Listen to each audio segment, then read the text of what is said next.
நம்முடைய பிதாவாகிய தேவனாலும் ஆண்டவராகிய இயேசு கிறிஸ்துவினாலும் கூடி வந்திருக்கிறதான சகோதர சகோதரி யாவருக்கும் கூட என்னுடைய அன்பின் வாழ்த்துக்களை இந்த கலைப்பொழுதில் தெரிவித்துக் கொள்கிறேன். ஸோ இந்த நாளிலும் கூட நம்ம எடுத்துக்கொள்ளப்பட்டிருக்கிறதான தலைப்பு என்னவென்று பார்க்கும் பொழுது சிப்பிரு தீவு அப்படின்ற தலைப்பின் மத்தியிலும் கூட ஒரு சிறிய தியானங்களை இந்த நாளிலும் கூட நம்ம பார்க்கலாம்.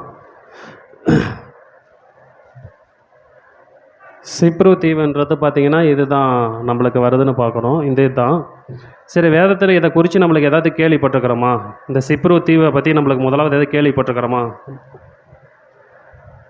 சிப்ரு தீவை குறித்து வேதத்தில் நம்ம ஏதாச்சும் கேள்விப்பட்டிருக்கிறோமா அப்படின்ற பார்க்குறதுக்கு முன்னாடி முதல்ல வேதத்தில் நம்மளுக்கு ஒரு தோராயமாக நம்மளுக்கு வேதத்தில் எத்தனை தீவு கொடுக்கப்பட்டிருக்குது டைரெக்டான பேரில் அப்படின்னு நம்ம குறித்து பார்த்திங்கன்னா அடுத்த ஸ்லைடு தள்ளவும். இது பார்த்திங்கன்னா சிப்ரு தீவினுடைய அந்த சிப்ரு தீவினுடைய அந்த கடல் வழியாக சைப்ரஸ் நோக்கி பயணம் அப்படி வருதுன்னு பார்க்குறோம். இது ஒரு முக்கியமான விஷயம். அடுத்த ஸ்லைடுங்க. ஸோ இதுதான் பார்த்திங்கன்னா இந்த முதல்ல பைபிளில் டைரெக்டாக கொடுக்கப்பட்டுக்கிறதான பேர் என்னென்னு பார்த்தீங்கன்னா இந்த தீவு பேரெல்லாம் வருது அப்படின்னு நம்ம குறித்து நம்ம பார்க்குறோம். இது கிட்டத்தட்ட எத்தனை வருது? 9 தீவு வருதுங்களா? ஆனால் இதில் என்னென்னா பழைய ஏற்பாட்டில் இந்த கித்தீம் இந்த சித்தீம் தீவுன்னு வருதுல்ல, இது ரெண்டுமே பார்த்திங்கன்னா இந்த வசனத்தில் ரெண்டுமே ஒன்று தான் வருது. ஸோ வேதனுடைய ஆராய்ச்சியாளர்கள் என்ன சொல்கிறாங்கன்னா இந்த ரெண்டு தீவுமே கடைசியில் இந்த கித்தீம் தீவும் இந்த சித்தீம் தீவும் பார்த்திங்கன்னா சிப்ரு தீவோடு இணைந்தது அப்படின்னு வரலாற்று ஆசிரியர்கள் சொல்கிறாங்க. அது எக்ஸாக்டாக நம்மளுக்கு தெரியாது. அது சொல்கிறாங்க அப்படின்னு நம்ம பார்க்குறோம். அநேக வசனம் இருக்குது. குறிப்பிட்ட ஒரு 2 வசனம் மட்டும் இங்கே எடுத்துருக்கிறேன் அப்படின்னு பார்க்குறோம். ஆனால் கித்தீம்னு தான் வரும். இந்த கித்தீம் சிப்ரு தீவுக்கு பார்த்து ஒரு இணையாக வருது, அதுக்கு சம்மந்தப்பட்டது அப்படின்னு சொல்கிறாங்க அப்படின்னு நம்ம பார்க்குறோம். இதை வேதத்தில் மொத்தம் இத்தனை தீவு இருக்குது. இதில் நம்ம கடந்த காலங்களில் கூட பார்த்திங்கன்னா மெலிதா தீவை குறித்து ஒரு சில விஷயங்களே நம்ம குறித்து பார்த்தோம். ஸோ இந்த நாளையில் என்ன பார்க்குறேன்னு கேட்டிங்கன்னா ஃபஸ்ட்டில் இருக்கிறதான இந்த சிப்ரு தீவை குறித்து தான் நம்ம பார்க்க போகிறோம் அப்படின்னு குறித்து நம்ம பார்க்குறோம். இப்போ இந்த தீவினுடைய பார்த்திங்கன்னா மொத்தம் வேதத்தில் நம்மளுக்கு சொல்லப்படுகிறதான டைரெக்டான இத்தனை தீவு சொல்லப்படுகிறது. ஸோ அது மாத்திரமல்லாத படிக்க அந்த அந்த சிப்ரு தீவினுடைய பரப்பளவை குறித்து நம்ம பார்க்கும்பொழுது அடுத்த ஸ்லைடு தள்ளுங்க. ஸோ டோட்டலாகவே இந்த சிப்ரு தீவினுடைய பரப்பளவு பார்த்திங்கன்னா அந்த 9259 கிலோமீட்டர் தான் டோட்டலாக வருது அப்படின்னு பார்க்குறோம். இது சதுர மைல் பார்த்திங்கன்னா 3502 சதுர மைலில் வருது. இது மத்திய தரைக்கடலுக்கு உள்ளான ஒரு தீவாய் காணப்படுகிறது அப்படின்னு நம்ம குறித்து நம்ம பார்க்குறோம். இது ஒன்று. ஸோ அது மாத்திரமல்ல அதை படிக்கி அடுத்த ஸ்லைடு தரலாம். இந்த சிப்ரு தீவை குறித்து பார்க்கும்பொழுது இன்றைய நாளில் குறிச்சிங்கன்னா மக்கள் தொகை கிட்டத்தட்ட பார்த்திங்கன்னா எத்தனை எண்ணிக்கை வருது? மக்கள் தொகை அங்கே எத்தனை வருதுங்க?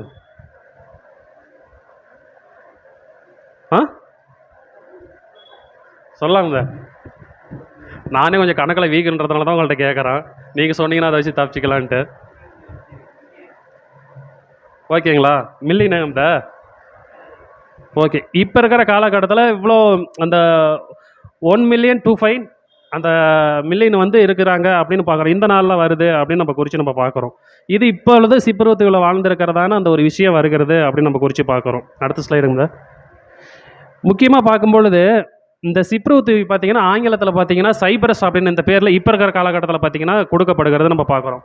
சைப்ரஸ்ன்ற பேர் எப்படி கொடுக்கப்படுகிறதுன்னு சொல்லப்படுகிறாங்க அப்படின்னு பார்த்தீங்கன்னா சிப்ரு தீவில் இருக்கிறதான ஒரு இடம் காணப்படுகிறது. அந்த இடத்துல பார்த்திங்கன்னா என்ன வருதுன்னு பார்த்தீங்கன்னா அந்த பெயர்னு காரணமாக, அதாவது லத்தீன் மொழியில் பார்த்தீங்கன்னா அந்த இடத்துல செம்பு தயாரிக்கப்படுகிறதுன்னு சொல்லப்படுகிறது. அந்த செம்புன்ற பெயர் தான் குப்ரம், அந்த குப்ரம் என்று சொல்லப்படுகிறது. அதனுடைய பெயங்களே ஆங்கிலத்தில் காப்பர். அந்த காப்பர்ன்ற மூலிமா வருகிறதுலே பார்த்தீங்கன்னா தமிழில் அது சிப்ரு தீவு அப்படின்ற அந்த பேருக்கு அடையாளம் சொல்லப்படுகிறது. சிப்ரு தீவுன்ற ஒரு வார்த்தைக்கு அந்த சிப்ரு தீவில் இருக்கிறதான ஒரு இடத்துல பார்த்தீங்கன்னா செம்பு அங்கே ஒரு அந்த தேசத்தில் மண்ணிலேருந்து எடுக்கக்கூடியது. அந்த இடத்தை கொண்டு வராங்க காப்பர். அந்த காப்பர் மூலியமாக சிப்ரு தீவுன்னு சொல்லப்படுகிறது அப்படின்னு வருதுங்கிறது நம்ம குறித்து நம்ம பார்க்குறோம். ஸோ இது பார்த்திங்கன்னா சிப்ரு தீவில் இருக்கிறதான ஒரு இடம். அது என்ன மத்திய தரைக்கடல், அது எத்தனை கோடி மக்கள் வாழ்ந்தார்கள், அதுக்கு சிப்ரு தீவுன்ற பேர் எப்படி வந்தது அப்படின்ற ஒரு விஷயம் வருகிறது அப்படின்னு நம்ம குறித்து பார்க்குறோம். ஸோ அது மாத்திரமல்லாத படிக்கு சிப்ரு தீவில் குறிக்கப்பட்டதான ஒரு 2 மனுஷனுக்கு முக்கியமாக நம்மளுக்கு வேதத்தில் சொல்லப்படுகிறார்கள். அது யாருன்ட்டு நம்மளுக்கு தெரியுமா? வேதத்தில் நம்ம படிக்கும்பொழுது இந்த சிப்ரு தீவில் முக்கியமாக நம்மளுக்கு 2 மனுஷர்கள் கொடுக்கப்படுகிறார்கள். அந்த மனுஷர்கள் யாரான்னு நம்மளுக்கு தெரியுமா அப்படின்னு கேட்டால் என்ன சொல்லலாம்? ஏன்னா நம்ம பார்க்கும்பொழுது இது ஒரு சின்ன தீவு தான். ஆனால் இதில் இருக்கிறதான விஷயங்கள் கொஞ்சம் நிறையா நம்மளுக்கு கற்றுக்கொண்ட வேறு விஷயமா இருக்குது அப்படின்னு நம்ம குறித்து நம்ம பார்க்குறோம். ஸோ முதலாவது நம்ம பார்க்கும்பொழுது அடுத்த ஸ்லைடு தள்ளுங்க. இந்த சிப்ரு தீவில் இருக்கிறதான மனுஷர்களை குறித்து பார்க்கும்பொழுது, உதாரணத்துக்கு இது இந்த இந்த இந்த இமேஜ் நீங்கள் மைண்டில் வச்சுங்க. நெக்ஸ்ட் வாங்க. இது யாருன்னு தெரியுதுங்களா? இந்த இமேஜை பார்த்தா உங்களுக்கு ஏதாச்சும் ஒரு மைண்டு தெரியுதா? பேர் இல்லை, ஆனால் நம்மளுக்கு என்னன்னு தெரியும்னா என்ன சொல்லுவோம்? பவுலா? லைட்டாக கொஞ்சம் சொட்டையாக இருந்தால் பவுல் இருந்தால் மட்டும் தான் நம்ம மைண்டுக்கு தெரியும். இந்த இமேஜில் வந்து நம்மளுக்கு லைட்டாக சொட்டையானாவே நம்மளுக்கு பவுல் தான் மைண்டுக்கு தெரியும் அப்படின்னு நம்ம குறித்து பார்க்குறோம். ஸோ இந்த 2 இமேஜ் மைண்டில் வச்சுங்க. நெக்ஸ்ட்டு இப்போ யாராவது இந்த பேர் போட்டிருக்குதா? இப்போ இதை மைண்டில் வச்சுங்க. இது பேரில் ஏதாச்சும் கேள்விப்பட்டிருக்கிறோமா? மினாசேன் சீசன் எதை கேள்விப்பட்டிருக்கிறோமா பைபிளில்? எங்கே தான் கேள்விப்பட்டிருக்கிறோம்? மீனா சிஸ்டர்னா கேள்விப்பட்டிருக்கிறோம். மீனாசியன் எங்கே தான் கேள்விப்பட்டிருக்கிறோம் அப்படின்னு தான் நம்ம பார்க்குறோம். சரி, படிச்சிடலாம். அது அப்படியே நீங்கள் வச்சுங்க வேறு அவங்க படிச்சுக்கிட்டோம். அப்போஸ்தலர் 21:16 அதிகாரம் படிக்கலாம். அப்போஸ்தலர் 21:16.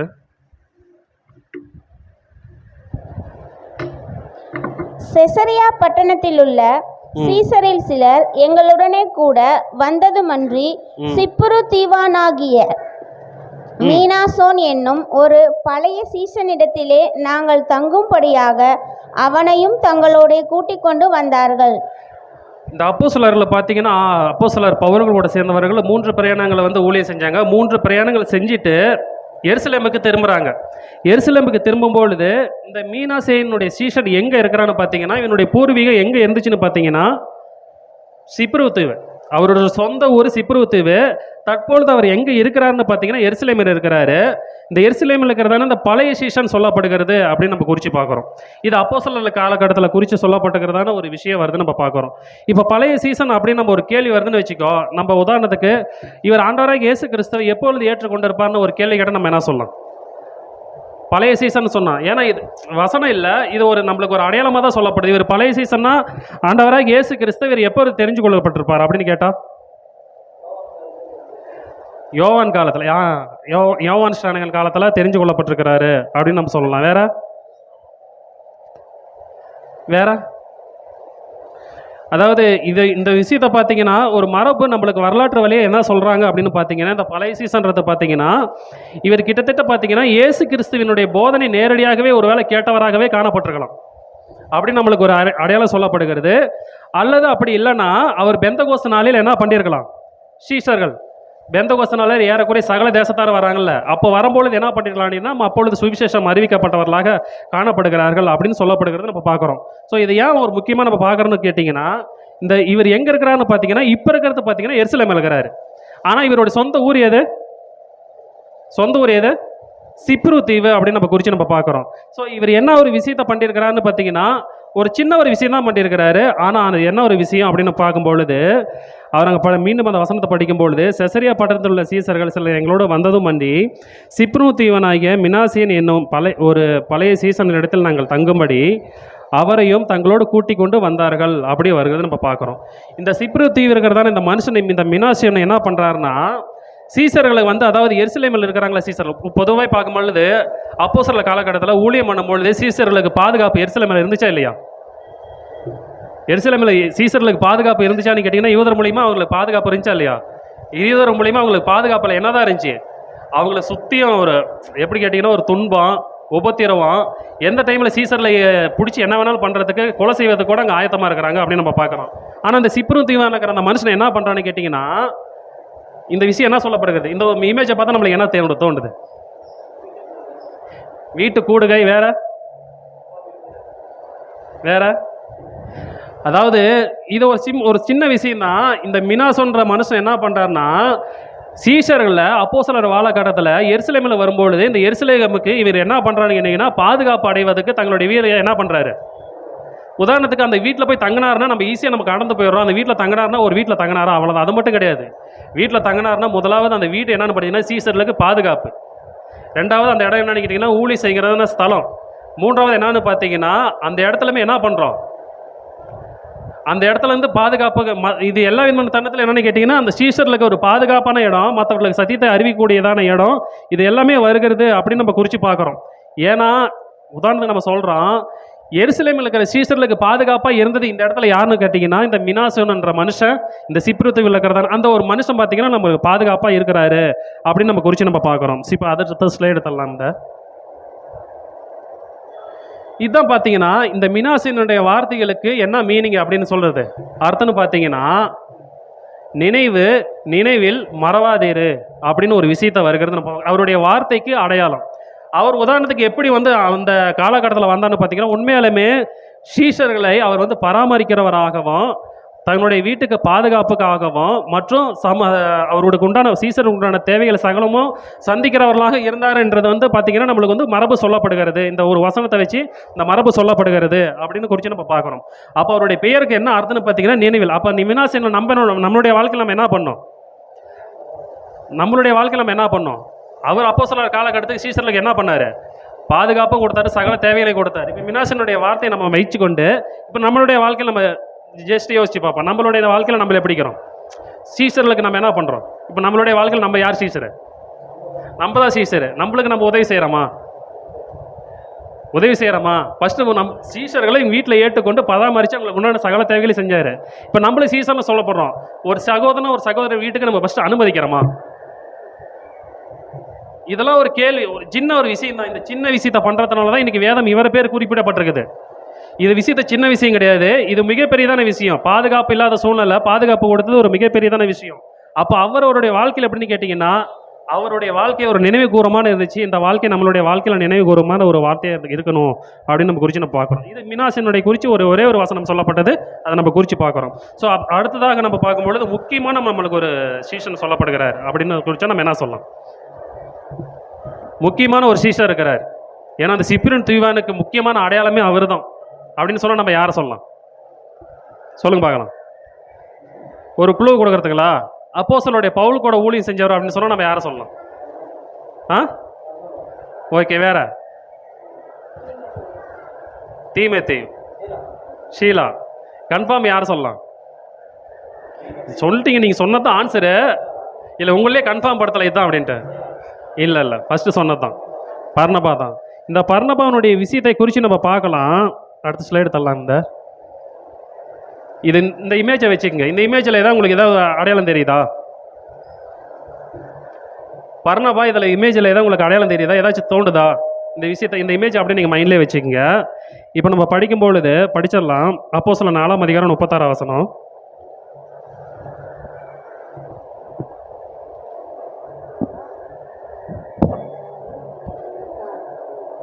அப்போஸ்தலர் 4:36. சிப்ரு தீவில் லேவியனும் அப்போஸ்தலராலே ஆறுதலின் மகன் என்று அர்த்தம் கொள்ளும் பர்னபா என்னும் மறுபேருள்ளவனுமாகிய யோசே என்பவன். அவ்வளோதானா? இப்போ இந்த வசனத்தில் பார்க்கும்பொழுது சிப்ரு தீவானும் லேவியனும் அப்போஸ்தலராலே ஆறுதல் மகன் எனும் அர்த்தம் கொள்ளும் பர்னபா என்னும் மறுபெயர் கொண்ட யோசே என்பவர் அப்படின்னு வருகிறத நம்ம பார்க்குறோம். இப்போ இந்த இடத்துல அப்போஸ்தலர் வந்து இந்த இடத்துல வந்து நம்மளுடைய யாரை குறிப்பிடுகிறாருன்னு பார்த்தீங்கன்னா பர்னபாவை குறிப்பிடப்படுகிறார்கள் அப்படின்னு நம்ம குறித்து பார்க்குறோம். இந்த பர்னபாவனுடைய சொந்த ஊர் எதுன்னு பார்த்தீங்கன்னா நம்மளுக்கு சிப்ரு தீவுன்னு பார்க்குறோம். சிப்ரு தீவில் இருக்கிறதான மனுஷன் இந்த இடத்துல வந்து இவருக்கு எப்படி சத்தியம் தெரிஞ்சிச்சு அப்படின்னு கேட்டால் நம்ம என்ன சொல்லலாம்? இது வரலாற்றில் வரையான ஒரு இவர் இப்படி தான் தெரிஞ்சு கொள்ளப்பட்டிருப்பாங்க கொடுக்குது அப்படின்னு சொல்கிறாங்க. இப்போ இவர் வந்து இந்த பர்னபா வந்து சத்திய வார்த்தை எப்போ அவளது கற்றிருப்பார், கேட்டிருப்பார் இயேசு கிறிஸ்துவை பற்றி அப்படின்னு கேட்டால் நம்ம என்ன சொல்லலாம்? எருசலேமு போகிறப்ப இது சேம் அதே தான். இப்போ எப்படி மினாசோன் எப்படி எருசலேமில் வரப்போ கேள்விப்பட்டிருப்பாரு, அந்த மாதிரி தான் வருது அப்படின்னு நம்ம பார்க்குறோம். ஆனால் உதாரணத்துக்கு பார்க்கும்பொழுது இது வந்து வரலாற்று ரீதியாக ஒரு விஷயத்தை கொடுக்கப்படுகிறாங்க. இது சரியானு நம்ம செக் பண்ணிக்கலாம். உதாரணத்துக்கு எப்படி சொல்கிறாங்கன்னா ஃபஸ்ட்டு அடுத்த ஸ்லைடு போடுங்க. இல்லை முன்னாடி ஸ்லைடே வந்துடுங்க.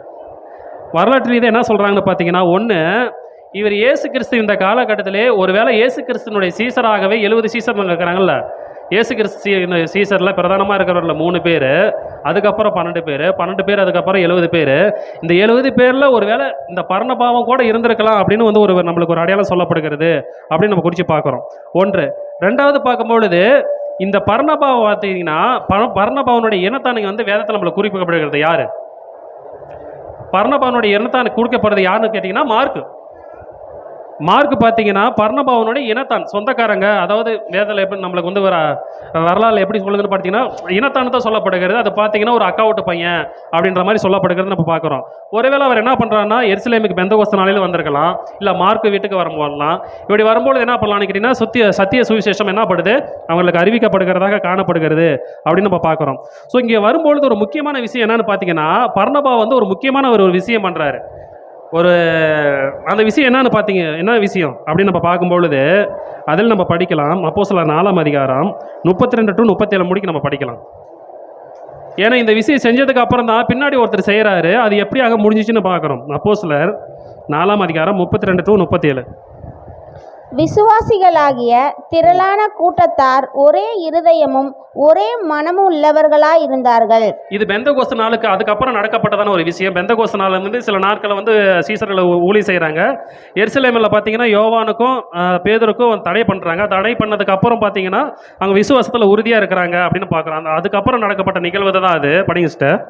ஒருவனாகிலும் தனக்குள்ளவைகளில் ஒன்றையும் தன்னுடையதென்று சொல்லவில்லை, சகலமும் அவர்களுக்கு பொதுவாய் இருந்தது. கர்த்தராகிய இயேசுவின் உயிர்த்தெழுதலை குறித்து அப்போஸ்தலர்கள் மிகுந்த பலமாய் சாட்சி கொடுத்தார்கள். அவர்கள் எல்லார் மேலும் பூரண கிருபை உண்டாயிருந்தது. நிலங்களையும் வீடுகளையும் உடையவர்கள் அவைகளை விற்று விற்கப்பட்டவைகளின் கிரயத்தை கொண்டு வந்து அப்போஸ்தலருடைய பாதத்திலே வைத்தார்கள். அவனவனுக்கு தேவையானதற்கு தக்கதாய் பகிர்ந்து கொடுக்கப்பட்டது. அவர்களில் ஒருவனுக்கும் ஒன்றும் குறைவாய் இருந்ததில்லை. அப்பொழுது இந்த காலகட்டத்தில் சீசர்களுடைய தேவைகள் காணப்படுது. அப்புறம் தான் காலகட்டத்தில் சீசனுடைய விசுவாசிகள் என்ன பார்த்தீங்கன்னா அவனுடைய வாழ்க்கை தரத்தில் கொஞ்சம் குறைவுகள் ஏற்படுது. குறைவானவர்களுக்கு என்ன பண்ணுறாங்க, நிறைவாளர்கிட்ட குறைவானவர்களை என்ன சரிசமமாக பிரித்து கொடுக்குறாங்க. இந்த விஷயத்தை பார்த்தீங்கன்னா அப்போ பார்க்கும்பொழுது அந்த 34ஆம் வசனம், நிலங்களையும் வீடுகளையும் உடையவர்கள் அவர்களை விற்று விற்கப்பட்ட கிரயத்தை கொண்டு வந்து யாருடைய பாதத்தில் வச்சாங்க? இது யாருன்னு சொல்லப்படல. நிலங்களையும் வீடுகளையும் விற்றவர்களை கொண்டு வந்து அப்போஸ்தலருடைய பாதத்தில் வச்சாங்க. இது யாரு எந்த பேர்னு சொல்லப்படல. ஆனால் ஒருத்தர் பேர் முக்கியமாக சொல்லப்படுகிறது. 36ஆம் வசனம் 36. சிப்புரு தீவானும் லேவியனும் அப்போஸ்தலராலே ஆறுதலின் மகன் என்று அர்த்தம் கொள்ளும் பர்னபா என்னும் மறுபேர் பெற்றவனுமாகிய யோசே என்பவன் தனக்கு உண்டாயிருந்த நிலத்தை விற்று அதன் கிரயத்தை கொண்டு வந்து அப்போஸ்தலருடைய பாதத்திலே வைத்தான். ஆமாம், 34ஆம் வசனத்தினம் நிலங்களை வீடுகளை உடையவர்களை அவர்களை விற்று விற்கப்பட்ட கிரயத்தை கொண்டு வந்து வந்தாங்க நிறைய பேர். அவங்க பேர் குறிப்பிடப்படலை.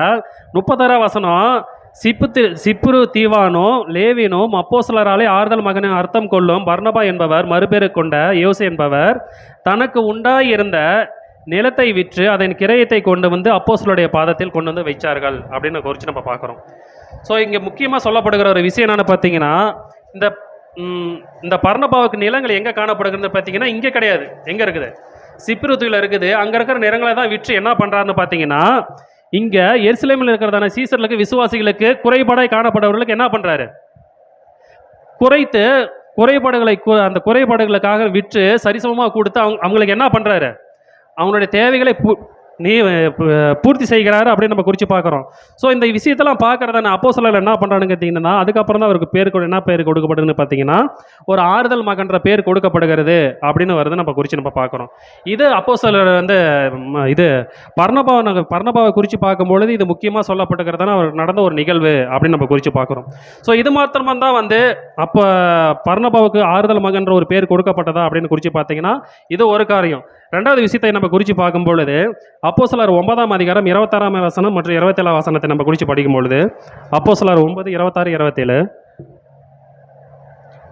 மறுநாளிலே சண்டை பண்ணி கொண்டிருந்த 2 பேருக்கு அவன் எதிர்பட்டு மனுஷரே. அப்போஸ்தலர் 9 சிஸ்டர் 9, 26, 27.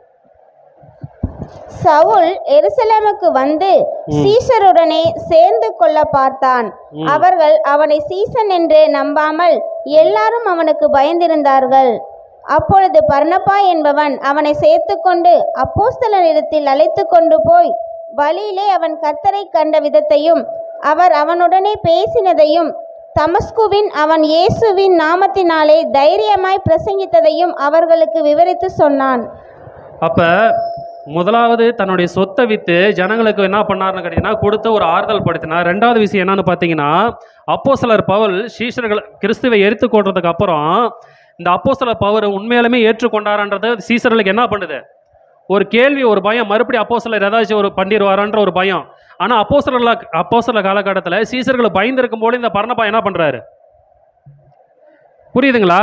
ஏன் அவங்களுக்கு மற்றவங்களுக்கு இல்லாத அந்த ஒரு தைரியம் எப்படி பர்னபாவுக்கு வந்துச்சு?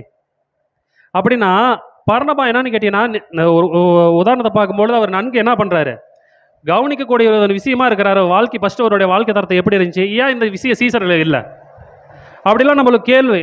அப்படிலாம் பார்க்கும்பொழுது பர்னபா உதாரணத்துக்கு பார்க்கும்பொழுது இந்த சத்திய விஷயத்துக்காக என்ன பண்ணுறான்னு கேட்டிங்கன்னா, மிகப்பெரியதான பவுலுக்கு ஒரு ஆறுதலாக எங்கே காணப்பட்டார். உதாரணத்துக்கு பர்னபாவோட பவுல் எப்படிப்பட்டவர்? எல்லாத்துலேயுமே சிறந்தவராக காணப்படுகிறார். ஆனால் பவுல் சிறந்தவராக காணப்படுவதுக்கு இந்த பர்னபா என்ன பண்ணிக்கிறாரு?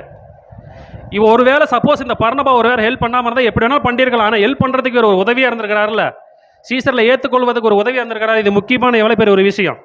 இது ஒரு முக்கியம். அப்போ அது சப்போஸ் பவுலை வந்து ஏற்றுக்கொள்வதுக்கு இந்த பர்னபா என்ன பண்ணுறாரு? மிகப்பெரியதான ஒரு உதவிகரமாக ஒரு ஆறுதலாக காணப்பட்டார் அப்படின்னு வந்து பார்க்குறோம். இது 2. 3வது விஷயத்தை குறித்து பார்க்கும்பொழுது நம்மளுக்கு அப்போஸ்தலர் 15:37 to 40 முடிக்க படிக்க வேணாம்.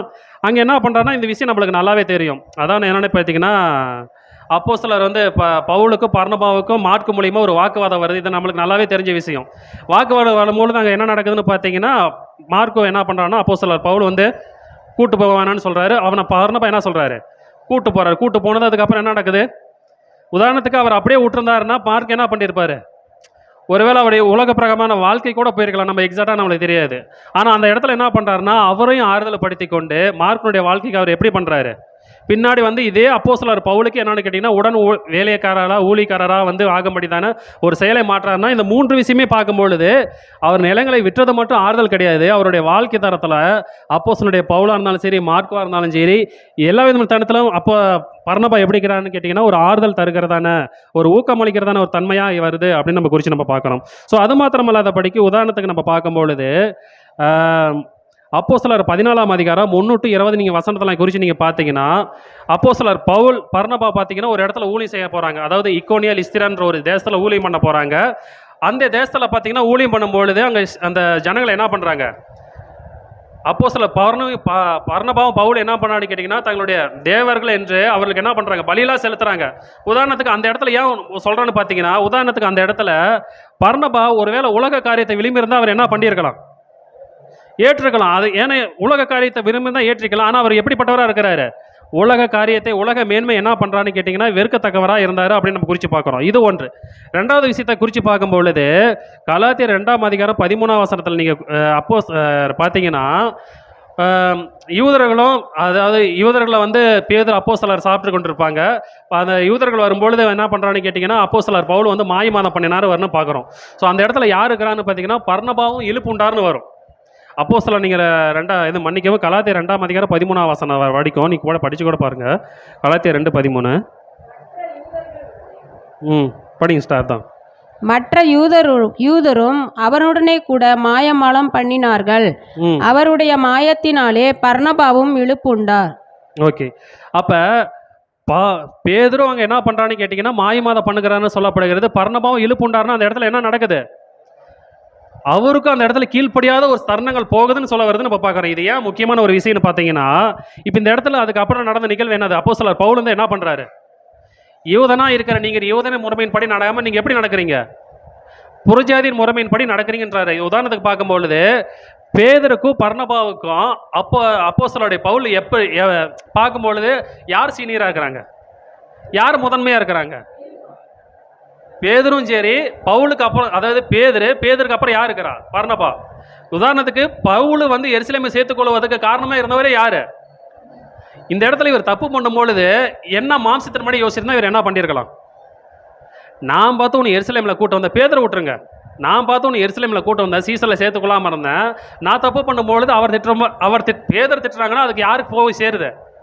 உதாரணத்துக்கு பேதர் திட்டுறாங்கன்னா அந்த இடத்துல பர்னபாவும் இழுப்புண்டாருன்னா அந்த இடத்துல யாருக்கு தான் திட்டு போகுது? பர்னபாவுக்கும் போகுது. உதாரணத்துக்கு மாம்சத்தின் மாதிரி யோசிச்சுதான் அவர் பேசியிருக்கலாமா இல்லையா?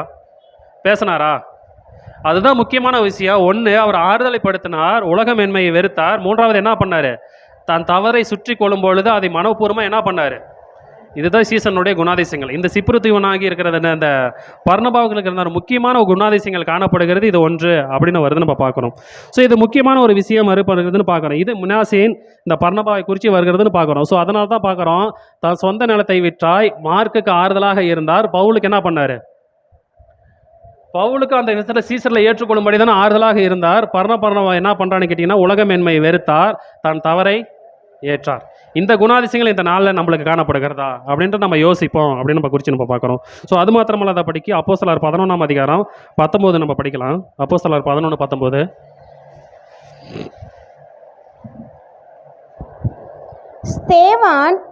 ஸ்தேவான் நிமித்தமாய் எழும்பின உபத்திரவத்தினாலே சிதறப்பட்டவர்கள் சுவிசேஷ வசனத்தை யூதர்களுக்கே என்று மற்ற ஒருவருக்கும் அறிவியாமல் பெனிக்கே நாடு, சிப்புரு தீவு, அந்தியோகியா பட்டணம் வரைக்கும் சுற்றி திரிந்தார்கள். ஓகே, அடுத்த ஸ்லைடு தள்ளுங்க. ஓகே, இதுதான் பார்த்தீங்கன்னா அப்போஸ்தலர் காலகட்டத்தில் பார்க்கும்பொழுது அவர்களை சேவை நிமித்தம் துன்பம் வரும்பொழுது அவங்க எந்தெந்த நாடுக்கு போகிறாங்கன்னு குறித்து பார்த்தீங்கன்னா, 1 சிப்ரு தீவு, 2 பெனிக்கே, 3வது அந்தியோகியா. இதனுடைய அந்த கிலோமீட்டர்னோட டிஸ்டன்ஸ் ஏறக்குறைய, இது எக்ஸாக்ட் கிடையாது, ஏறக்குறைய இவ்வளோ தான் இருந்துச்சு. அதாவது 400 to 500, 220 to 250 இந்த டிஸ்டன்ஸில் போகிறாங்க. இங்கே நடக்கப்பட்ட நிகழ்வு என்னன்னு இப்போ பார்க்கும்பொழுது, இவங்க சேவா நிமித்தம் எருசலேம் துன்பம் வரும்பொழுது இவங்க என்ன பண்ணான்னு கேட்டிங்கன்னா, அந்த 3 பட்டணத்துக்கு போய் சீசர்கள் சுவிசேஷத்தை அறிவித்தார்கள் அப்படின்னு நம்ம குறித்து நம்ம பார்க்குறோம். அப்படி அதில் தொடர்ந்து படிக்கலாம் சிஸ்டர். 26 முடிக்கு படிக்கலாம். அவர்களில் சிப்புரு தீவாரும் சிரேனா பட்டணத்தாரும் ஆகிய சிலர் அந்தியோகியா பட்டணத்துக்கு வந்து கிரேக்கருடனே பேசி கர்த்தராகிய இயேசுவை குறித்து பிரசங்கித்தார்கள். ஓகே சிஸ்டர், இப்போ முதலாவது பார்க்கும்பொழுது இந்த இடத்துல நீங்கள் முக்கியமாக கவனிக்க வேண்டிய ஒரு விஷயம் என்ன கேட்டீங்கன்னா, 19ஆம் வசனம், ஸ்தேவா நிமித்தம் எழும்பின உபத்திரவத்தினாலே சிதறப்பட்டவர்கள் வசனத்தை யூதர்களே அன்றி, முதலாவது இந்த இடத்துல பார்க்கணும், யூதர்களே அன்றி வேற யாருக்கு என்ன பண்ணல, சுவிசேஷம் கொடுக்கப்படலை. எந்தெந்த நாட்டுக்கு? 1 அதான் பார்க்குறோம், 1 பெனிக்கு, 2வது அந்தியோகியா, 3வது சிப்ரு தீவு. இந்த 3 தேசத்துக்குமே பார்த்தீங்கன்னா சீசர்களுக்கு போய் சுவிசேஷம் அறிவிக்கிறாங்க. யாருக்கு அறிவிக்கிறாங்கன்னு பார்த்தீங்கன்னா, யூதர்களுக்கு மட்டும், யூதர்களே அன்றி அப்படின்னு பார்க்குறோம். ஆனால் 20வது வசனத்தில் அப்படியே அதுக்கு தலைகளை தான் ஒன்று வருது அப்படின்னு நம்ம பார்க்குறோம். இந்த சிப்ரு தீவில் இருக்கிறாங்கல்ல, இந்த சிப்ரு தீவில் இருக்கிற போய் சீசர்களுக்கு போய் அறிவிக்கிறாங்க, சத்தம் சுவிசேஷம் அறிவிக்கிறாங்க. அந்த சுவிசேஷம் அறிவிக்கப்பட்ட வாங்கின மனுஷன் அவங்களை என்ன பண்ணுறாங்கன்றதான் 20வது வசனம். படிக்கலாம் சிஸ்டர் மீண்டும். அவர்களில் சிப்புரு தீவாரும் சிரேனா பட்டணத்தாரும் ஆகிய சிலர் அந்தியோகியா பட்டணத்துக்கு வந்து கிரேக்கருடனே பேசி கர்த்தராகிய இயேசு கிறிஸ்துவை பிரசங்கித்தார்கள். அப்போ எந்தெந்த பட்டணத்தார் பிரசங்கித்தார்கள்? 1 சிப்ரு தீவாரும், 2வது சிரேனா பட்டணத்தாரோ அப்படின்னு நம்ம பார்க்குறோம். பைபிளில் பார்த்தீங்கன்னா தெரியும், சிப்ரு தீவாரும் சிரோனா இந்த 2 பட்டணத்தார் என்ன பண்ணுறான்னு கேட்டிங்கன்னா, எங்கே சுவிசேஷத்தை பிரசங்கிக்கிறாங்க? எங்கே பிரசங்கிக்கிறாங்க? அந்தியோகியா சைடில் இது முடிக்குமே இந்த 3 இடத்துலையுமே யூதர்களுக்கு மட்டும்தான் சத்தியம் போணுச்சு. அப்படி சத்தியம் போனாலும் இந்த சிப்ரு தீவாரும் இன்னொன்று சிரோனா பட்டணத்தார் இந்த 2 பேருமே சேர்ந்து எங்கே வராங்கன்னு பார்த்தீங்கன்னா, அந்தியோகிக்கு வராங்க. அந்தியோகியாவில் யாருக்கு சுவிசேஷம் பிரசங்கிக்கிறாங்க? யாருக்கு பிரசங்கிக்கிறாங்க? கிரேக்கருடனே பேசி சுவிசேஷத்தை யாருக்கு பிரசங்கிச்சாங்க? அப்போ கிரேக்கர் யாரு? புறஜாதியர்கள் நம்ம பார்க்குறோம். புரியுதுங்களா? இப்போ இந்த இடத்துல சுவிசேஷ அறிவித்தவர்களை யாருன்னு நம்மளுக்கு பேர் கொடுக்கப்படலை. ஆனால் அந்த இடத்துல என்ன பண்ணணும்னு கேட்டீங்கன்னா, மாபெரும் ஒரு மாற்றத்தை வருது அப்படின்னு நம்ம பார்க்குறோம். அப்படி 21 கர்த்தருடைய கரம் அவர்களோடே இருந்தது. அநேக ஜனங்கள் விசுவாசிகளாகி கர்த்தரிடத்தில் திரும்பினார்கள். எருசலேமில் உள்ள சபையார் இந்த காரியங்களை குறித்து கேள்விப்பட்ட போது அந்தியோகியா வரைக்கும் போகும்படிக்கு பர்னபாவை அனுப்பினார்கள். இந்த விஷயத்தெல்லாம் இந்த சிப்ரு தீவாரும் சீரன பட்டணத்தாரும் பார்த்தீங்கன்னா அந்தியோகியாவில் போய் புறஜாதிகளுக்கு சுவிசேஷ வசனத்தை பிரசங்கித்தாங்க. இந்த விஷயத்தை சீசர்கள் என்ன பண்ணல, நீங்கள் போய் அந்தியோகியாவில் போய் சுவிசேஷ பிரசங்கின்னு என்ன பண்ணல, சொல்லவே இல்லை. அதுக்கு முன்னாடி கொர்நேலியு வீட்டில் சுவிசேஷம் அறிவிக்கப்பட்டது. ஆனால் யாருக்கு அறிவிக்கப்பட்டது? கொர்நேலியு ஒரு குடும்பத்துக்கு மாத்திரம் தான் அறிவிக்கப்பட்டது. ஆனால் இந்த இடத்துல என்ன பண்ணுறாங்கன்னு கேட்டிங்கன்னா, தேசத்தாருக்கு அறிவிக்கப்படுது. அறிவிக்கப்பட்ட போது சீசர்கள், எருசலேமில் இருந்த சீசர்களை கேள்விப்படுறாங்க. கேள்விப்படும் பொழுது அவங்க யார் அனுப்புகிறாங்க?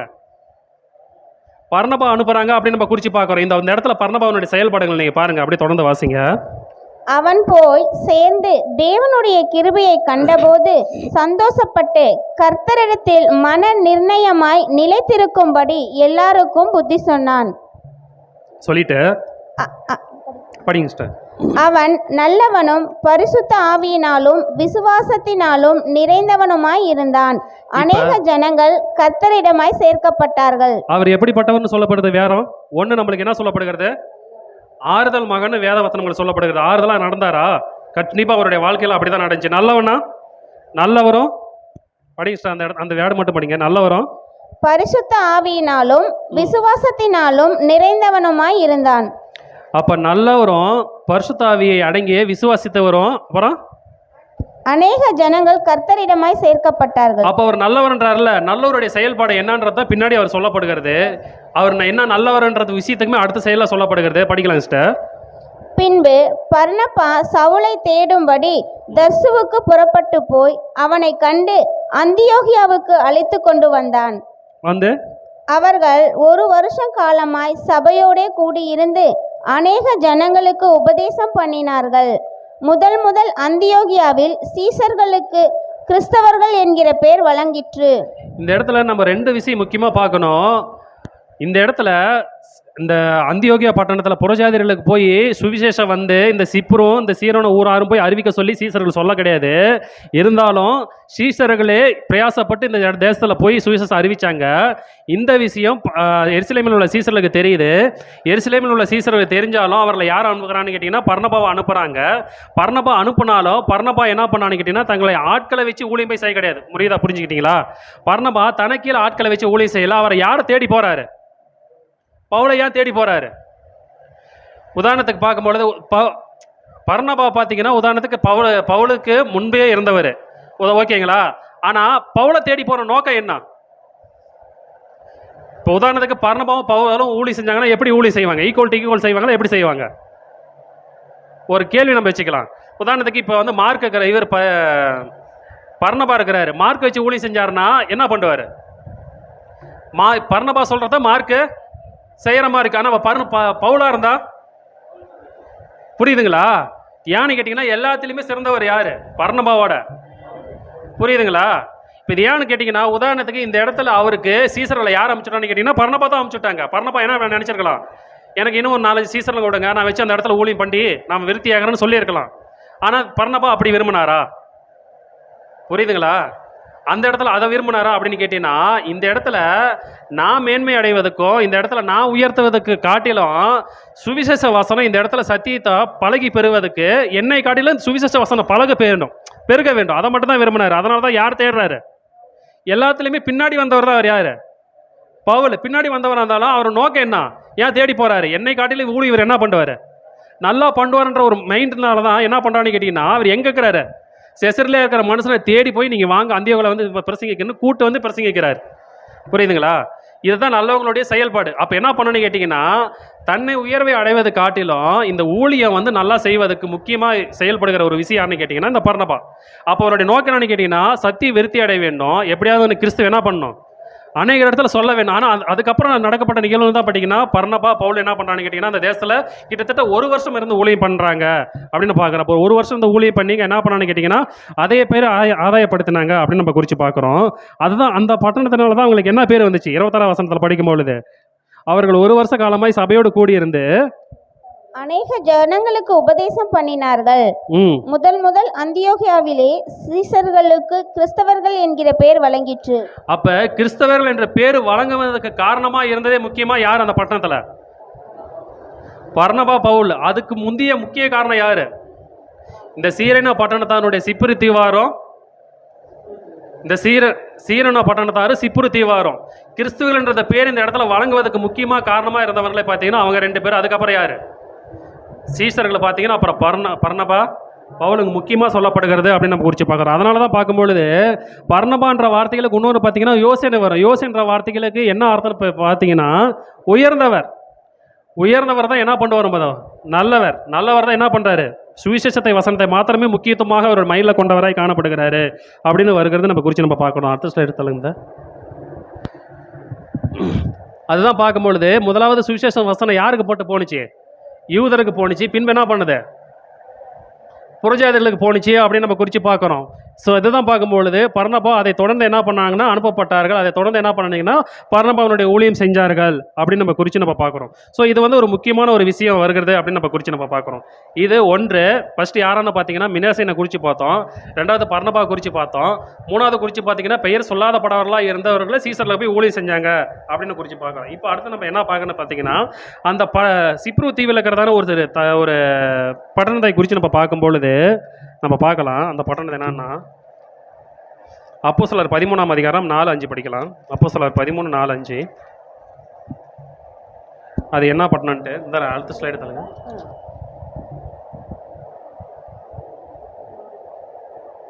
அப்படியே அவர்கள் பரிசுத்த ஆவியினால் அனுப்பப்பட்டு செலூக்கியா பட்டணத்துக்கு வந்து கப்பல் ஏறி அங்கிருந்து திப்ருவுக்கு போனார்கள். சாலாமி பட்டணத்தில் வந்தபோது அவர்கள் யூதருடைய ஜெப ஆலயங்களில் தேவ வசனத்தை பிரசங்கித்தார்கள். யோவானும் அவர்களுக்கு உதவிக்காரனாய் இருந்தான். அப்ப 4ஆம் வசனம், அப்படியே அவர்கள் பரிசுத்த ஆவியினாலே அனுப்பப்பட்டு செலுக்கியா பட்டணத்துக்கு வந்து கப்பல் ஏறி அங்கேருந்து சிப்ரு தீவுக்கு போனார்கள்.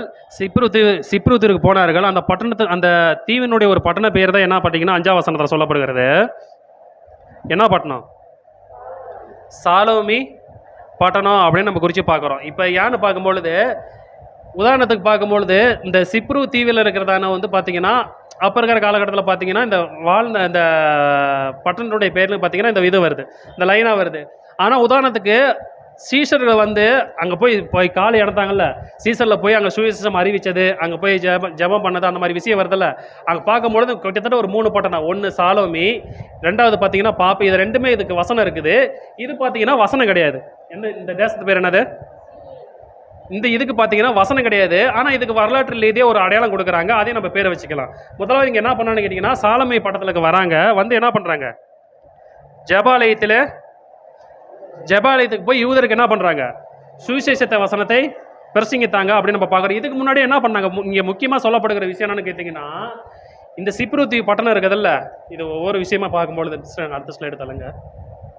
இதுதான் சிப்ரு தீவினுடைய பட்டணம். இப்போ இருக்கிற நிலைமை அப்போ இருக்கிற காலகட்டத்தில் பார்த்தீங்கன்னா ஒரு மிகப்பெரியதான உயர்ந்த ஸ்தலமாக காணப்பட்டுச்சு. இப்போ இருக்கிற இந்த சிப்ரு தீவில் பார்த்தீங்கன்னா இந்த சாலமி பட்டணம் இப்படி தான். இது வந்து ஒரு தொழில் ஆராய்ச்சியினுடைய ஒரு பட்டணமாகவே இன்னமேட்டுக்கு காணப்படுகிறது. இது முக்கியமான ஒரு விஷயம் பார்க்கும்பொழுது அடுத்த ஸ்லைடுங்க. இது அடுத்த ஸ்லைடு தள்ளுங்க. இந்த இடத்துல பார்த்தீங்கன்னா அப்பொழுது வாழ்ந்தவர்கள் பார்த்தீங்கன்னா இந்த அதிபதி தான், இந்த ரோமன் அதிபதி தான் என்னன்னா ஆட்சி செஞ்சாங்க அப்படின்றது வந்து நம்மளுக்கு வந்து ஒரு வரலாற்று ரீதியாக சொல்லப்படுகிறது அப்படின்னு நம்ம குறித்து நம்ம பார்க்குறோம். அடுத்த ஸ்லைடுங்க.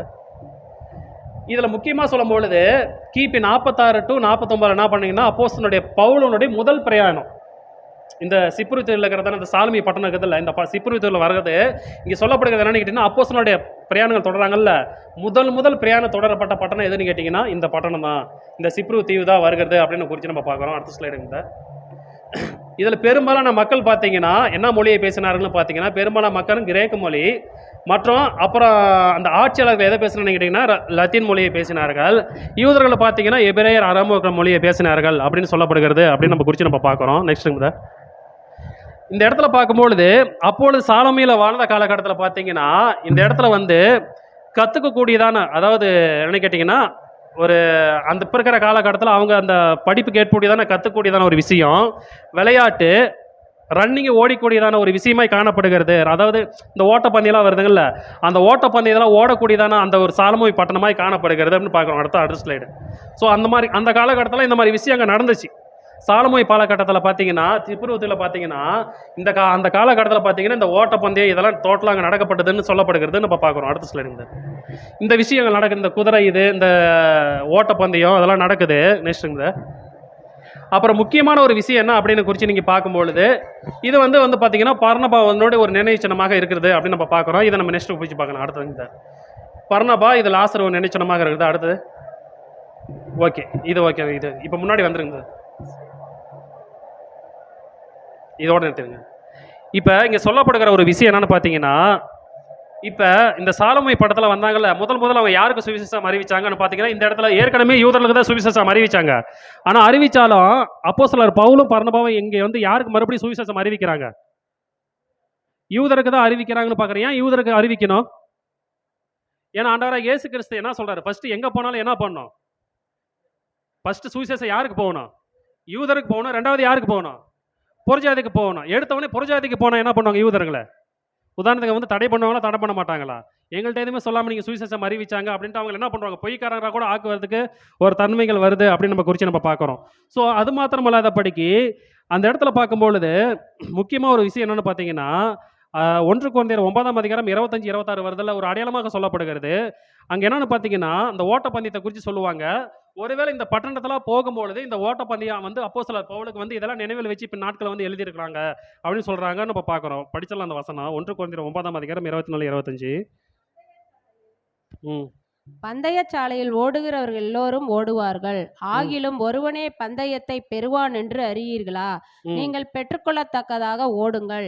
ம். பந்தயத்திற்கு போராடுகிற யாவருக்கும் எல்லாவற்றிலும் இச்சையடக்கமாய் இருப்பார்கள். போதுங்க சார். அதாவது இந்த நிகழ்வெல்லாம் அப்போஸ்தலர் பவுல் எழுதினார்ல, இது வேதத்தினுடைய அறிஞர்கள் என்ன சொல்றாங்கன்னு பார்த்தீங்கன்னா, அப்போஸ்தலர் பவுல் இந்த மாதிரி பட்டணத்துக்கு போயிருப்பார்ல, இந்த ஒரே பட்டணத்தை மட்டும் தான் இந்த இடத்துல ரன்னிங் ஓடி இருப்பாங்கன்னு சொல்ல முடியாது. வேற என்ன பட்டணத்துல தீவில் என்ன பண்ணியிருப்பாங்க? அங்க ஓடுறதுக்கு வாய்ப்பா இருக்கும். ஆனா அது என்னன்னு கேட்டீங்கன்னா, அவர் சொன்ன விஷயம் இந்த பட்டணத்துல நடந்துச்சுன்னு வந்து என்ன சொல்றாங்கன்னு கேட்டீங்கன்னா, வரலாற்றுல இதே நம்மளுக்கு சொல்லப்படுகிறது அப்படின்னு நம்ம குறிச்சு பார்க்குறோம். இப்போ இன்னொரு விஷயம் என்னன்னு பார்த்தீங்கன்னா, இந்த இடத்துல யூதருடைய ஜெபாலயங்கள்ல வந்து என்ன பண்ணாங்க கேட்டீங்கன்னா, சுவிசேஷ வசனத்தை பிரசங்கிச்சாங்க. 1க்கு மேற்பட்ட ஆலயங்கள். யூதருடைய ஆலயம் இல்ல, யூதருடைய ஆலயங்கள்ல இருந்து என்ன பண்ணாங்க கேட்டீங்கன்னா, சத்திய வசனத்தை சுவிசேஷத்தை பிரசங்கித்தார்கள் அப்படின்னு குறிச்சு இந்த சாலமோன் பாட்டத்துல சொல்லப்பட்ட வசனம் இவ்வளவுதான் அப்படின்னு நம்ம குறிச்சு நம்ம பார்க்குறோம். இப்போ இந்த இடத்துல பார்க்கும்பொழுது உதாரணத்துக்கு இந்த இடத்துல ஆலயங்களை பிரசங்கிச்சாருன்னா, அவங்க வசனத்தை மட்டும் பிரசங்கியாத படிக்கு அந்த இடத்துல என்ன பண்ணணும்னு கேட்டீங்கன்னா, ஆலயம் முக்கியமா சொல்லப்படுகிறது என்ன படிங்கன்னா, அங்க வசனத்தை பிரசங்கிறது மாத்திரம் இல்லாத படிக்கு அங்க வேத வாக்கியங்களை கொண்டு என்ன பண்றேன்னு கேட்டீங்கன்னா, அது விவாதிக்கு இடமாக காணப்படுகிறது சொல்லப்படுகிறது. வேத வசனங்களை கொண்டு என்ன பண்றாங்க? விவாதிக்கணும். அப்ப அந்த இடத்துல என்ன பண்றீங்கன்னா, அப்போஸ்தலர் பவுல் பர்னபாவை என்ன பண்ணிருப்பாங்க? கண்டிப்பா கிறிஸ்துவை குறிச்சு கண்டிப்பா விவாதிக்கும் ஸ்தலமாக நடந்திருக்கும் அப்படின்னு குறிச்சு நம்ம பார்க்கிறோம். ஸோ அது மாத்திரமல்லாத படிக்கு இப்ப இந்த சாலமோன் பட்டணத்தை குறிச்சு பார்க்கும்பொழுது முன்னாடி நம்ம பார்த்தாங்களா? வாங்க முன்னாடி முன்னாடி வாங்க. இப்ப இந்த பட்டணம் இப்ப இருக்கிற நிலைமை நம்ம சொல்றோம்ல, இந்த பட்டணம் அது ஏன் இப்படி வந்ததுக்கு நிழல் இப்படி ஆனதுக்கு ஒரு ரீசன் என்ன சொல்றாங்க அப்படின்னு பார்த்தீங்கன்னா, வரலாற்று ரீதியாக சாலமோனுடைய பட்டணத்தை பார்த்தீங்கன்னா, வர்த்தகர் என்ன பண்றான்னு கேட்டீங்கன்னா, அந்த திசையில இருந்து மாற்றப்பட்டிருப்பாங்க. மாற்றப்பட்டதுனால ஒன்று இந்த பட்டணத்துல இருந்து குடிபெயர்ந்து என்ன பண்ணீங்கன்னா, மற்ற தேசத்துக்கு இல்ல மத்த வேற இது சாலமை பட்டணத்துல இருந்து வேற எது போறாங்க அப்படின்னு ஒன்று சொல்லப்படுகிறது.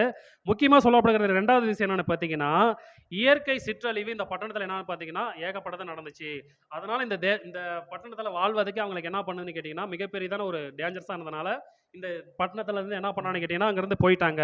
இப்ப இருக்கிற சூழ்நிலை பார்த்தீங்கன்னா, இந்த சாலமோன் பட்டணத்துல நடந்த விஷயம் பார்த்தீங்கன்னா, இதுதான் சொல்லப்படுகிறது அப்படின்னு நம்ம குறிச்சு நம்ம பார்க்கணும். இது ஒன்று.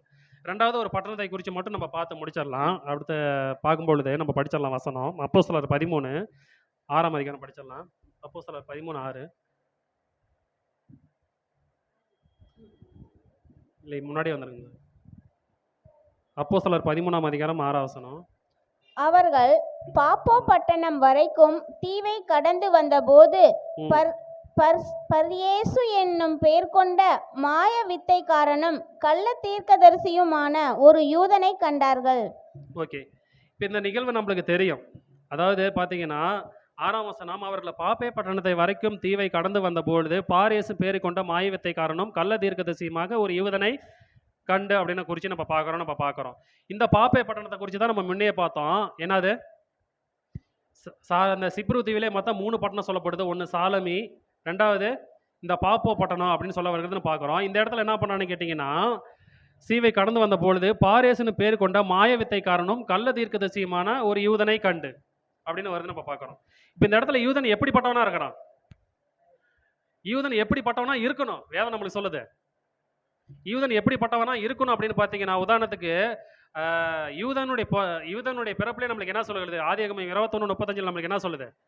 யூதன் எப்படிப்பட்டவன்னு கேட்டீங்கன்னா, கர்த்தரை துதிக்கிறவனா இருக்கிறான். ஆனா இங்க யூதன் எப்படிப்பட்டவனா இருக்கிறான்? யூதன் எப்படிப்பட்டவனா இருக்கிறான்னு பார்த்தீங்கன்னா, மாய வித்தைக்காரனும் கள்ள தீர்க்கதரிசியுமா இருக்கிறான். இப்ப இந்த மாய வித்தைக்காரன் கள்ள தீர்க்கதரிசினா எப்படி சொல்லலாம்? இப்ப மாய வித்தைக்காரனா நம்ம எதை சொல்லலாம்? அடையாளம் மாய வித்தைக்காரனா எதை செஞ்சா நம்ம மாய வித்தைன்னு சொல்லலாம்? சொல்லுங்க. மாய வித்தைக்காரன்னு வருதல்ல, அவன் மாய வித்தை எப்படி கண்டான்னு நம்மளுக்கு தெரியாது. அதை பத்தி நம்மளுக்கு எந்த ஒரு விவரமும் நம்ம கொடுக்கப்படல. அவன் யூதனா இருக்கிறவன் மாய வித்தை எப்படி கட்டுறான்னு நம்மளுக்கு தெரியாது. ஒன்று. 2வது அந்த மாய வித்தையை வச்சு அவன் நல்லா சம்பாரிச்சிருக்கிறான்றத மெயினாக தெரியும். ஏன்னா உதாரணத்துக்கு பார்க்கும்பொழுது 2ஆம் வசனத்தை நம்ம படிச்சிடலாம். அதிலே 2 மிஸ்டர் 13:7 சிஸ்டர்.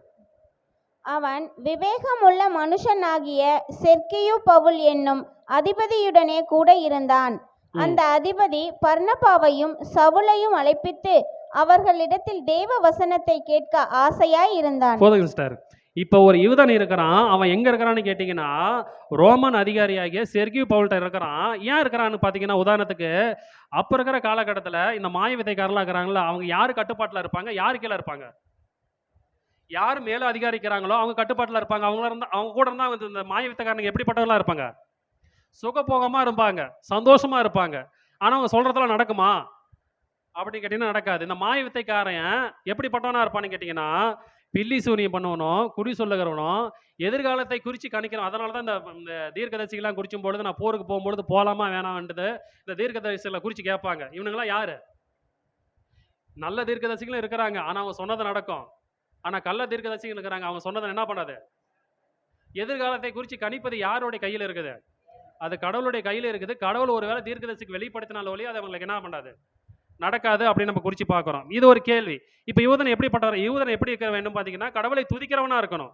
கடவுளை எப்படி துதிக்கணும்? உண்மையாக துதிக்கிறவனா இருக்கணும். ஆனால் யூதன் நீங்கள் எப்படிப்பட்டவனா இருக்கிறான்? மாய வித்தைக்காரவனா இருக்கிறான் அப்படின்னு ஒரு விஷயம் வருது. நான் பண்ண பார்க்குறேன். உதாரணத்துக்கு எடுத்துக்கலாம். இப்போ நம்முடைய வாழ்க்கையில் நான் எடுத்துக்கிறேன். நம்மளும் என்ன பண்ணுறோம்? கடவுளை என்ன பண்ணுறோம்? துதிக்கிறதுக்கு தான் வந்திருக்கிறோம். நம்ம எப்படி பண்ணுறோம்? உதாரணத்துக்கு பார்த்தீங்கன்னா அவர் மாய வித்தைக்காரனா இருக்கிறான்றதுக்கு என்ன அடையாளம்? அவர் பில்லி சூனியம் பண்ணுறாரு, எதிர்காலத்தை குறித்து கணிக்கிறாரு, கூறி கேட்கிறார். இந்த விஷயம் நம்மள்ட்ட காணப்படுகிறதா? ஏன்னா அப்போ சவுல் காலகட்டத்தில் வந்து சாமுவேல் சொல்லிக்கிறாரு, நம்ம கீழ்ப்படியாத போனால் இதுக்கு கொடுக்கப்பட பேர் என்னன்னு சொல்லப்படுகிறாரு. ஏன்னா ஒரு வசனத்தை நம்ம படிச்சிடலாம். 1 சாமுவேல் 15:23. 1 சாமுவேல் 15ஆம் அதிகாரம் 23.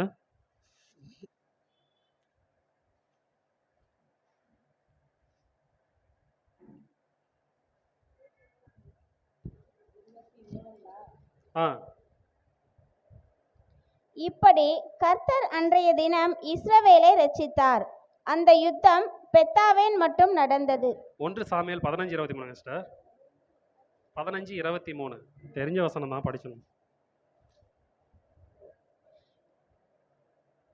இரண்டகம் பண்ணுதல் பில்லி சூனிய பாவத்திற்கும், முரட்டாட்டம் பண்ணுதல் அவபக்திக்கும், விக்கிரக ஆராதனைக்கும் சரியாய் இருக்கிறது. நீர் கர்த்தருடைய வார்த்தையை புறக்கணித்தபடியினாலே அவர் உம்மை ராஜாவாய் இராதபடிக்கு புறக்கணித்து தள்ளினார் என்றான். சிம்பிளா சொல்ல போனா கீழ்ப்படிதல் மட்டும் நம்முடைய வாழ்க்கையில இல்லைன்னா இந்த மாய வித்தைக்காரன சீமோனுக்கு நம்மளுக்கு ஏதாவது டிஃபரெண்ட் இருக்குதா?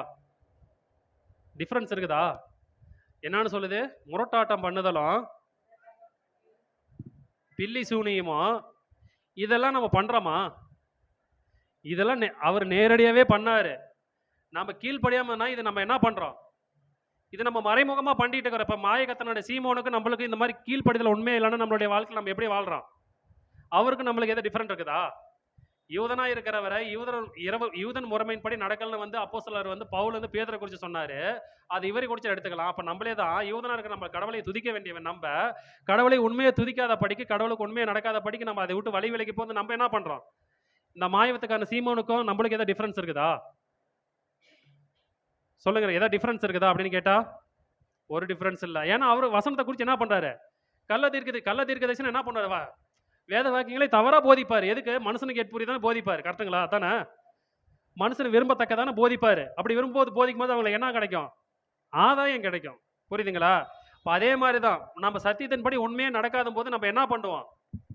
பலவிதமான பொய்களை சொல்வதற்கு வாய்ப்புகள் அமையும். நம்ம என்ன நடக்க மாட்டோம்? உண்மையே நடக்க மாட்டோம். அப்போ கடவுளுக்கு உண்மையை நம்ம கீழ்ப்படியாமல் போனால் இந்த 1 சாமுவேல் என்ன சொல்லப்படுகிறது? 15:23 வசனம் தான் நம்மளுக்கு பொருந்தும். இது அனைவருக்கும் பொருந்தும் அப்படின்னு வருது நம்ம பார்க்குறோம். அது மாத்திரமல்ல, அதை படிக்க அப்படியே 7 வசனத்தை அப்படியே வந்து படிங்க சிஸ்டர். 7. ஏன்னா உதாரணத்துக்கு பார்க்கும்பொழுது அப்போஸ்தலர் 8ஆம் அதிகாரம் 9ஆம் வசனத்தில் குறித்து பார்க்கும்பொழுது சீமோன்னு மாய வித்தைக்காரனு வந்து அங்கே ஒருத்தர் வராரு. என்ன கேட்டீங்கன்னா அப்போஸ்தலர் வந்து பரிசுத்தாவி வைக்கும் பொழுது அந்த பரிசுத்தாவி என்ன பண்ணா, எவன் மேலே கை வைக்கும்போது நான் அந்த மாதிரி இந்த வார்த்தை எனக்கு கொடுக்கவேன்னு வருது. இந்த விஷயம் நம்மளுக்கு தெரியும். இந்த காரியம் நம்ம குறித்து கேட்கும். இப்போ அந்த இடத்துல பார்க்கும்பொழுது அந்த சீமோன்னு வராருல, அவர் யாரு? அவர் சமாரிய நாட்டார். அவர் யாரு? அவரு இஸ்ரேலர் தான். ஆனா இஸ்ரேலா இருக்கிறவங்க எப்படிப்பட்டவங்களா இருக்கிறாங்க? அங்கேயும் மாய வித்தைக்காரனா தான் அந்த சீமையும் என்ன பண்றாருன்னு கேட்டீங்கன்னா, மாய வித்தைக்காரனா தான் இருக்கிறாரு. இந்த இடத்துல காணப்படுகிறார் தானே என்ன பண்றாரு? எலிமாவும் எப்படிப்பட்டவரா இருக்கிறாரு? இவரும் மாய வித்தைக்காரனா தான் இருக்கிறாரு. அப்ப தேவன் எதுக்காக தெரிந்து கொள்ளப்பட்டவர்கள்? எதுக்காக மாறிட்டு இருக்கிறாங்க? உண்மையை நடக்க சொன்னா, மாயமாதமான விஷயமா நடந்துட்டு இருக்காங்க. நம்முடைய வாழ்க்கையில நம்ம உண்மையா நடக்காதபடிக்கு மாயமாதம் பண்ணா நம்மளும் எப்படிப்பட்டவனா இருப்போம்? இந்த மாதிரி செயல்ல தான் வரும்னு நம்ம பார்க்கிறோம். அப்படியே 7 வசனத்தை படிக்கலாம் சிஸ்டர். அவர் விவேகமுள்ள மனுஷர் என்று அவன் விவேகமுள்ள மனுஷனாகிய செர்கியு பவுல் என்னும் அதிபதியுடனே கூட இருந்தான். ம். அந்த அதிபதி பர்னபாவையும் சவுலையும் அழைப்பித்து அவர்களிடத்தில் தேவ வசனத்தை கேட்க ஆசையாய் இருந்தான். ஓகே. இப்ப 7 வசனம் அவர் விவேகமுள்ள மனுஷர் என்று செர்கி பவுல்னு வருதுல்ல. இந்த செர்கி பவுல்ன்ற பேர் என்னன்னு பார்த்தீங்கன்னா, எந்த பெயர் அது? எந்த நாட்டார் பேருன்னு கேட்டீங்கன்னா, அது ரோமன் பெயர். புரியுதுங்களா? உதாரணத்துக்கு அப்போஸ்தலருடைய பவுல் இருக்கிறார்ல, அது வந்து இஸ்ரேல் பேரா? ரோமன் பெயரா? அது புறஜாதியினுடைய பேரு. புரியுதுங்களா? இது ஏன் அப்படின்னு கேட்டீங்கன்னா, இஸ்ரேல பேரை வச்சுக்கிட்டு புறஜாதி மாதிரி வாழுகிறவங்க யாரு? இந்த மாய வித்தைக்காரங்க. ஆனா ரோமன் பேரை வச்சுக்கிட்டு அவர் எப்படி வாழ்ந்தாரு? இஸ்ரேல் மாதிரி வாழ்றாரு. புரியுதுங்களா? இப்ப இந்த செர்கி பவுல்ன்றது யாருன்னு கேட்டீங்கன்னா, ஒரு ரோமன் அதிகாரி. கிரேக் பேரு அப்படின்னு நம்ம பார்க்கிறோம். ஆனா அவர் எப்படி இருக்கிறாரு? புறஜாதி பேரை வச்சுக்கிட்டு என்ன பண்றாரு? யாரு கேட்க எந்த வசனத்தை கேட்க ஆசையா இருக்கிறாரு? ஆனா யூதனா இருக்கிறவர் எதை எதை வெறுக்கிறாரு? எதை விரும்புறாரு? புரியுதுங்களா சொல்றது? யூதர் பேரை வச்சிருக்கிறவரு புறஜாதியரோட கீழ்த்தரமா நடக்கிறாரு. புறஜாதி பேரை வச்சு நடக்கிறவரு செருகி பவுல் எதை படி நடக்க விருப்பமா இருக்கிறாரு? தேவ வசனத்தை கேட்க ஆசையா இருக்கிறாருன்னு சொல்ல வருகிறது நம்ம பார்க்கிறோம். 8 வசனம். மாய வித்தைக்காரன் என்று அர்த்தம் கொள்ளும் பேரையுடைய அந்த எலிமா என்பவன் ம். அதிபதியை விசுவாசத்தினின்று திருப்பும்படி வகை தேடி அவர்களோடு எதிர்த்து நின்றான். ஒருவேளை நம்ம யோதனா இருக்கிறோம், நம்ம தான் தப்பு பண்றோம். அவர் வந்து செர்கி பவுல் என்ன பண்றான்னு கேட்டீங்கன்னா வேத வசனத்தை கேட்கிறாரு. ஒருவேளை நம்ம தப்பு பண்ணாலும் அவராச்சும் கேட்கட்டும், நம்ம தப்பு திருத்திக்கலாம் அப்படின்ற அவர் திருத்திக்கிறாரோ திருத்திக்கலாம் அப்பாற்பட்ட பிரச்சனை. அவர் கேட்கிற வார்த்தைக்கு என்ன பண்ணலாம்? வழி விட்டுருக்கலாம். ஆனா என்ன பண்றாரு? கேட்கிற விஷயத்தையே தடுக்கிறாரு. யூதன் என்ன பண்றாரு? எதிர்த்து நிக்கிறாரு. யூதர் என்ன பண்ணணும்? துதிக்கிறவங்களுக்கு சப்போர்ட் பண்ணுமா எதிர்த்து நிக்கணுமான்ற வராரு. அப்படி எதிர்த்து நிற்கும் போது அங்கே விஷயம் என்ன நடக்குதுன்னு பார்க்கும்பொழுது அப்படியே தொடர்ந்து அப்பொழுது பவுல் என்று சொல்லப்பட்ட சவுல் பரிசுத்த ஆவியினால் நிறைந்தவனாய் அவனை உற்று பார்த்து, ம். எல்லா கபடமும் எல்லா பொல்லாங்கும் நிறைந்தவனே, பிசாசின் மகனே, நீதிக்கெல்லாம் பகைனனே, கர்த்தருடைய செம்மையான வழிகளை புரட்டுவதில் ஓய மாட்டாயோ? ஆப்பா. இதோ இப்பொழுதே கர்த்தருடைய கை உன்மேல் வந்திருக்கிறது. சில காலம் சூரியனை காணாமல் நீ குருடனாய் இருப்பாய் என்றான். ம். உடனே மந்தாரமும் இருளும் அவன் மேல் விழுந்தது. அவன் தடுமாறி கைலாகு கொடுக்கிறவர்களை தேடினான். ம். அப்பொழுது அதிபதி சம்பவத்தை கண்டு கர்த்தருடைய உபதேசத்தை குறித்து அப்பொழுது அதிபதி சம்பவித்ததைக் கண்டு கர்த்தருடைய உபதேசத்தை குறித்து அதிசயப்பட்டு விசுவாசித்தான். பின்பு பவுலும் அவனை சேர்ந்தவர்களும் பாப்போ பட்டணத்தை விட்டு கப்பல் ஏறி பம்பிலியாவில் இருக்கும் பேர்க்கே போதும் சிஸ்டர். அப்ப 8ஆம் வசனத்திலிருந்து பார்க்கும்பொழுது மாய வித்தைக்காரன் என்னும் அர்த்தம் கொள்ளும் பேருடைய அந்த எளிமை என்பவர் அதிபதி விசுவாசனை திருப்பும்படி வகை தேடினார். அவர்களோடு எடுத்து நின்றார். அப்பொழுது பவுல் என்னப்பட்ட சவுல். வேதத்துல முக்கியமா பார்க்கும்பொழுது வேதத்துல நம்ம இதுக்கு முன்னாடி நீங்க பாத்தீங்கன்னா சவுல் என்ற வார்த்தை மட்டும் தான் நம்மளுக்கு குறிப்பிடப்பட்டிருக்கோம். முதல்ல பவுல்னு வந்து வேதத்துல குறிப்பிடப்பட்ட இடம் பார்த்தீங்கன்னா இந்த வசனம் தான். அப்போஸ்தலர் 13ஆம் அதிகாரம் 9ஆம் வசனம். இந்த இடம் எங்க நேரிடு பார்த்தீங்கன்னா இந்த சிப்ரு தீவில் இருக்கிறதான இந்த பாப்பே பட்டணத்தில் தான் என்ன பண்ணீங்கன்னா முதல்ல இந்த இடத்துல நம்மளுக்கு சொல்லப்படுகிறது. அப்பொழுது பவுல் என்னப்பட்ட சவுல் என்ன பண்றானுங்கன்னா பரிசுத்த ஆவியினாலே நிறைந்தவராய் எல்லா கபடும் எல்லா பொருளும் நிறைந்தவனே, பிசாசி மகனே, நீதிக்கெல்லாம் தலைவனே, நீதிக்கெல்லாம் பகைனனே, கர்த்தருடைய செம்மையான வழிகளை புரட்டுவதை என்ன பண்ண மாட்டேன், ஓய மாட்டேன் அப்படின்னு சொல்லிட்டு என்ன பண்றான்னு கேட்டீங்கன்னா பின்பு அப்புறம் 11ஆம் வசனம் இப்பொழுது கர்த்தருடைய கை உன்மேல் வந்திருக்கிறது. சில காலம் சூரியனை காலானை குருடனா இருப்பாய் அப்படின்னு குறிச்சு பார்க்கணும். அப்போஸ்தலர் பவுலுக்கு வந்து அங்க என்ன விஷயம் ஒரு அடையாளமா நடந்துச்சு, அதே தான் இங்க என்ன பண்ணுது, அவருக்கு எப்படி கண்கள் குருடராகப்பட்டது அதே மாதிரி தான் இங்க என்ன பண்ணுது, இவருக்கு கண்களாக குருடப்பட்டு என்ன பண்ணான்னு கேட்டீங்கன்னா சில காலங்களில் சூரியனை காணாமல் இருந்திருப்பார், அதுக்கப்புறம் விடுவிச்சிருப்பாரு. அதை குறித்து வேத வசனம் நம்மளுக்கு இல்லை அப்படின்னு நம்ம குறித்து நம்ம பார்க்குறோம்.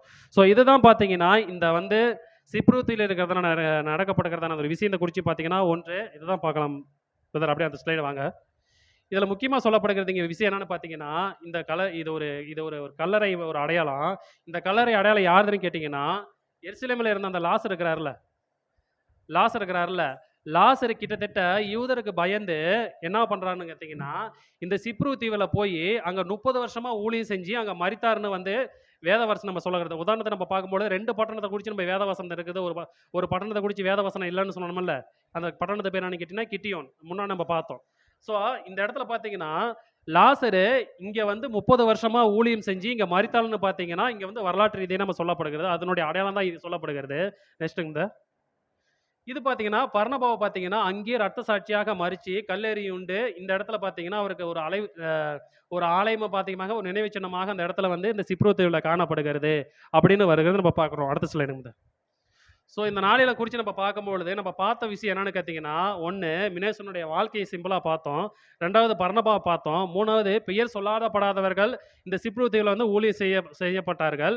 அடுத்தது குறிச்சு நம்ம பார்க்கும்பொழுது, இந்த சாலமி பட்டணம், பாப்பே பட்டணம், அப்புறம் லாசரை குறிச்சு பார்க்கும்பொழுது, வேதவசனம் சொல்லாத வரலாற்று ரீதியாக பார்க்கும்பொழுது, அங்க 30 வருஷமா ஊழியம் செஞ்சு அங்க வந்து மரித்தார்.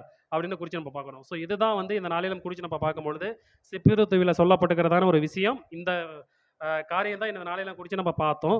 ஸோ இதெல்லாம் நம்ம பார்க்கும்பொழுது நம்முடைய வாழ்க்கையில் இந்த பட்டணம் நம்மளுக்கு எப்படி ஒரு எடுத்துக்காட்டாக இருந்துச்சு, அந்த தேசத்துலேருந்து வந்த சீசர்கள் எப்படி வாழ்ந்தாங்க, நம்முடைய வாழ்க்கையில் எப்படி இருக்குது, பர்னபாவுடைய வாழ்க்கை எப்படி இருந்துச்சு, எப்படி ஆறுதலாக இருந்தார், எப்படி பிறருக்கு உதவிகரமான தன்மையாக இருந்தார், எப்படி அவர் தன்னுடைய தவறை சொல்லும் பொழுது ஏற்றுக்கொண்ட மாதிரி இதெல்லாம் நம்ம பார்த்து நம்முடைய வாழ்க்கையில் நம்ம எப்படி வாழ்கிறோன்னு ஆராய்ஞ்சு அறிஞ்சு அவைகளுக்கு ஏற்புரியதான வாழ பிதாவாகிய கடவுள் குமாரனாகிய இயேசு கிறிஸ்து மூலியமாக கிருபை செய்து வழி நடத்துவாராக.